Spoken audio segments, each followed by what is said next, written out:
చూద్దాం. ఆండ్రాయిడ్ ఫోన్‌లో keyboard apps download చేసుకొని, ఇన్‌స్టాల్ చేసి వాడొద్దు ఎందుకు అని. నేను చెప్పేదేంటంటే, మీ ఫోన్‌లో వచ్చే కీబోర్డు, తర్వాత గూగుల్ నుండి వచ్చే జీబోర్డ్ అనే గూగుల్ కీబోర్డ్ ఉంది. అది తప్ప, ఈ 2 తప్ప మీరు వేరే ఏ కీబోర్డ్ యాప్‌ని కూడా ఇంటర్నెట్‌లోంచి గానీ, ప్లే స్టోర్‌లోంచి గానీ డౌన్‌లోడ్ చేసి వాడకూడదు అని చెప్తున్నాను నేను. అది ఎందుకు అనేది ఈరోజు నేను చూపిస్తాను. మీరు గూగుల్‌లోకెళ్ళి లేదంటే ప్లే స్టోర్‌లోకెళ్ళి ఇట్లా ఆండ్రాయిడ్ కీబోర్డ్ యాప్ అని ఇట్లా సెర్చ్ చేస్తే మీకు హండ్రెడ్స్ ఆఫ్ యాప్స్ ఇట్లా దొరుకుతాయి. కలర్‌ఫుల్ బ్యాక్‌గ్రౌండ్స్‌తోని, ఇక్కడ చూడండి కలర్‌ఫుల్ బ్యాక్‌గ్రౌండ్స్‌తోని, మంచి మంచి ఫాంట్స్‌తోని, మంచి మంచి లాంగ్వేజెస్‌తోని, వేరే వేరే లాంగ్వేజెస్‌తోని ఇట్లా మీకు హండ్రెడ్స్ ఆఫ్ ఆప్షన్స్, హండ్రెడ్స్ అంటే ఇంకా థౌజండ్స్‌లో కూడా ఉండొచ్చు. అన్ని ఆప్షన్స్ దొరుకుతాయి కీబోర్డ్‌లలో.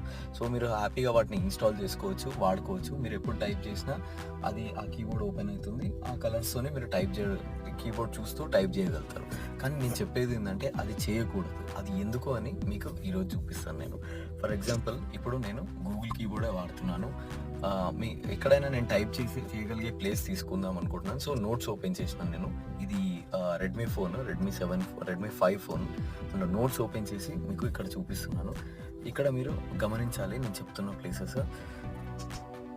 నేను ఇక్కడ ఒక సెంటెన్స్ టైప్ చేస్తాను. ఇక్కడ కృష్ణ అని టైప్ చేసిన స్పేస్ ఇచ్చిన తర్వాత ఇక్కడ నగరు, కుమారు, అండ్ అని చెప్తుంది. ఓకే, నేను ఇక్కడ ఏం చేస్తానంటే కృష్ణ వేరే వర్డ్ టైప్ చేసి is a bad fellow. Okay, ఇప్పుడు చూడండి. నెక్స్ట్ మళ్ళీ సేమ్ థింగ్ టైప్ చేసి చూపిస్తాను మీకు. కృష్ణ ఇక్కడ చూడండి. చూడండి, నేను ఏదైతే టైప్ చేసినా అది గుర్తుపెట్టేసుకుంది. సో ఇప్పుడు నేను ఎప్పుడు టైప్ చేసినా చూడండి, మళ్ళీ నేను టైప్ చేసే అవసరం లేదు. ఇక్కడ ఆల్రెడీ కనిపిస్తుంది. నేను ఎన్నిసార్లు టైప్ చేసినా మీరు ఇక్కడ ప్యాటర్న్ గమనించినట్టయితే నేను KRISH అని కొట్టగానే కృష్ణ అని చెప్తుంది, ఎంబడే శంకర్ అని చెప్తుంది. ఇంతకుముందు కుమార్ అని చెప్పేది, ఇక్కడ ఇది శంకర్ అని చెప్తుంది. సో శంకర్ అనగానే అక్కడ ఇంతకుముందు వేరే చెప్పేది, ఇప్పుడు ఈజ్ అని చెప్తుంది. సో ఈజ్ తర్వాత ఏ, తర్వాత బ్యాడ్, తర్వాత ఫెలో. ఇది సెంటెన్స్ని ఆటోమేటిక్గా ఎట్లా ఫామ్ చేయగలుగుతుందంటే, మనం ఏదైతే టైప్ చేస్తున్నామో అవి మనకి ఇక్కడ టైప్ చేసిందంతా ఇక్కడ చూపించడమే కాకుండా ఈ ప్లేస్లో అది ఏం చేస్తుందంటే దాన్ని స్టోర్ కూడా చేసి పెట్టుకుంటుంది.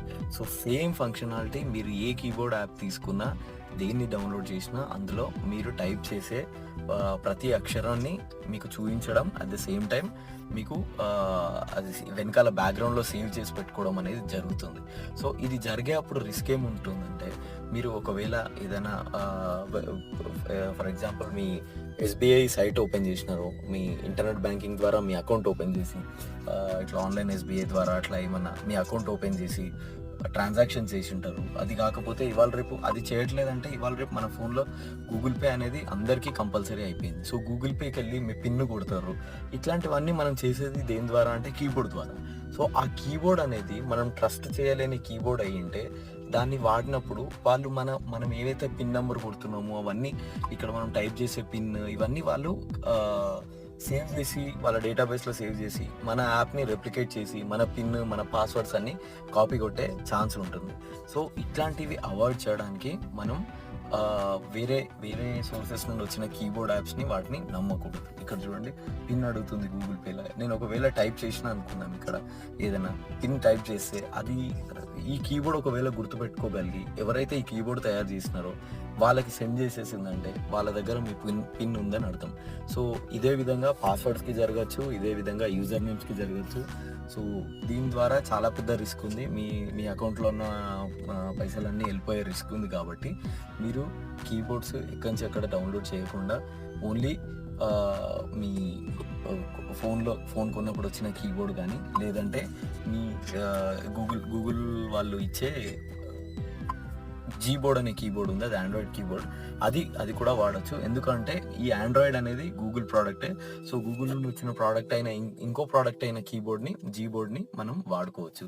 సో అదే కాకుండా మీకు ఒకవేళ తెలుగు అట్లాంటి ఫాంట్స్ కావాలన్నా కూడా మీకు ఇందులో దొరికిపోతాయి. ఇక్కడ చూడండి, ఇక్కడ ఇంగ్లీష్ అని ఉంది కదా, ఇక్కడ నేను ఇట్లా ప్రెస్ చేసి పట్టుకుంటే ఇక్కడ లాంగ్వేజ్ సెట్టింగ్స్ కనిపిస్తున్నాయి. ఇందులోకి వెళ్ళండి, మీరు హ్యాపీగా ఏ లాంగ్వేజ్ కావాలంటే ఆ లాంగ్వేజ్ చూస్ చేసుకోవచ్చు.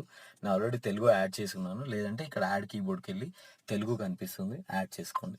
అదే కాకుండా మీకు కలర్స్ ఇట్లా కావాలి అవన్నీ కూడా ఇంట్లోనే ఉన్నాయి. మీరు కలర్స్ కావాలంటే చూస్ చేసుకోవచ్చు. ఇట్లా సెట్టింగ్స్‌లోకి వెళ్ళండి. ఇక్కడ చూడండి థీమ్స్ ఉన్నాయి. ఇన్ని థీమ్స్‌లోంచి మీరు ఏ కలర్ అంటే ఆ కలర్ వస్తుంది. సో, ఇక్కడ బ్యాక్‌గ్రౌండ్స్ కూడా ఉన్నాయి. ఇవన్నీ బ్యాక్‌గ్రౌండ్‌లో వస్తాయి. సో, మీరు కావాల్సిన కలర్స్ అవన్నీ కూడా గూగుల్ కీబోర్డ్‌లో ఉన్నాయి.